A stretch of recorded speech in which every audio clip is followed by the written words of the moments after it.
জানাইতে আছে যে মালিকিয়া ওয়ালদোষ 9 নং গন্ধফুল ইউনিয়ন 6 নম্বর আমাদের ওয়ার্ড গ্রাম মালিকিয়া ওয়ালদোষও আমাদের সম্পত্তি আছে। প্রত্যেক সম্পত্তি নিয়ে আমাদের এক পর্যায়ে অনেক দিন যাবত ধরে যাই ঝামেলা চলতে আছে। এক পর্যায়ে মারামারি হয়েছে, মারামারি নিয়ে আমাদের কোনো মামলা আছে, দুইটা আছে দেয়ানি আদালতে, একটা আছে সিট কোর্টে।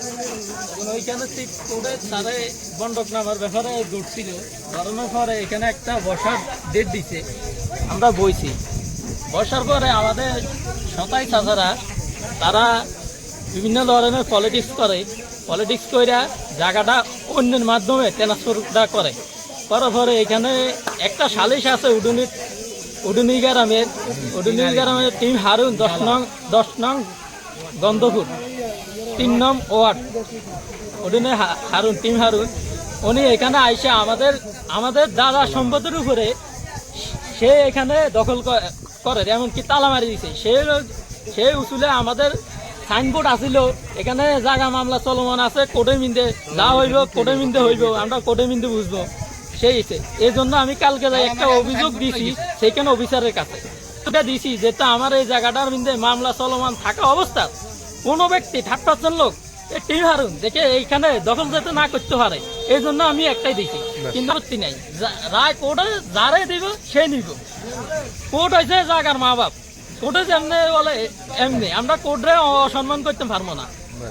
আসসালামু আলাইকুম। আমার ভাই আমার দাদার সম্পত্তির উপরে থাকে, ঘুমায়। কালকে তো যখন আমার ভাইয়া কাজে গেছে, কাজে যাওয়ার পরে উডুনির 10 নং গন্তপুর উডুনি গ্রাম ওয়ার্ড নম্বর 3 উনি আইসা ওই হারুন মিয়া আইসা ওই সম্পত্তির মধ্যে তালা মারি দিয়েছে। তালা মারি দেওয়ার পরে ভাঙচুর করছে। আমাদের সাইনবোর্ড আছে, সাইনবোর্ড খুলে নিয়ে গেছে। উনি নিয়ে যাওয়ার পরে আমরা অভিযোগ জানাইছি থানায়। পুলিশ আজকে আইসা বলতেছে যে আমাদের কোর্টে মামলা চলে, আমরা কেন থানা যেয়ে বসবো। হয়েছে কি, এই লাল মিয়ার 3 সন্তানের মধ্যে 2 ছেলে, 4 মেয়ে 3 সন্তান। এখন দেখ হেদের পারিবারিক ব্যাপার জানি না সঠিক। এখন এর বাপ দাদার সম্পত্তির উপরে এরা দখলকৃত ভাবে আছে মেলা দিন যাবত, কোর্টে মামলা চলে।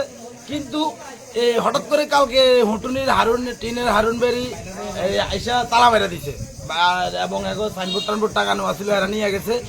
এখন এই যাওয়ার পরে আবুল খায়ের কাকার ছেলে বড় চলে যায় থানাতে একটা অভিযোগ করছে। অভিযোগ করার পরে এই হেরা আজকে পুলিশ আসছে। পুলিশ আসার পরে পুলিশ যে থানাত বসতে বলছে, তখন বড় ছেলে বলছে যে আমরা থানাত কেন বসবো, আমাদের কোর্টে মামলা চলে, আজ অনেক বছর যাবত মামলা। এখন সামনের মাসে ডেট দিবে, রায় দিবে, সামনের মাসে রায় দিব, তাহলে আমরা এখন কেন থানায় বসবো, আমরা ওই রায় পর্যন্ত অপেক্ষা করি। পূর্ব মাথার থেকে পশ্চিম মাথার পর্যন্ত সব লাল মিয়ার সম্পদ।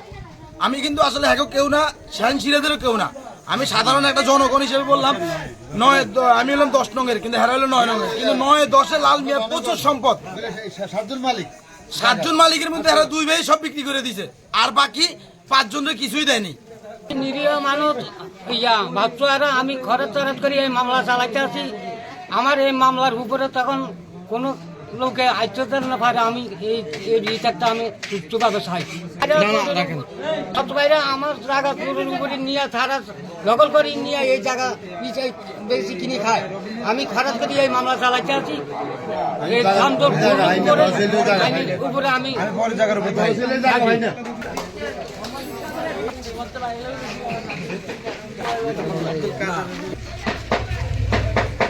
এইগুলা ভাঙ্গি টাঙ্গিলে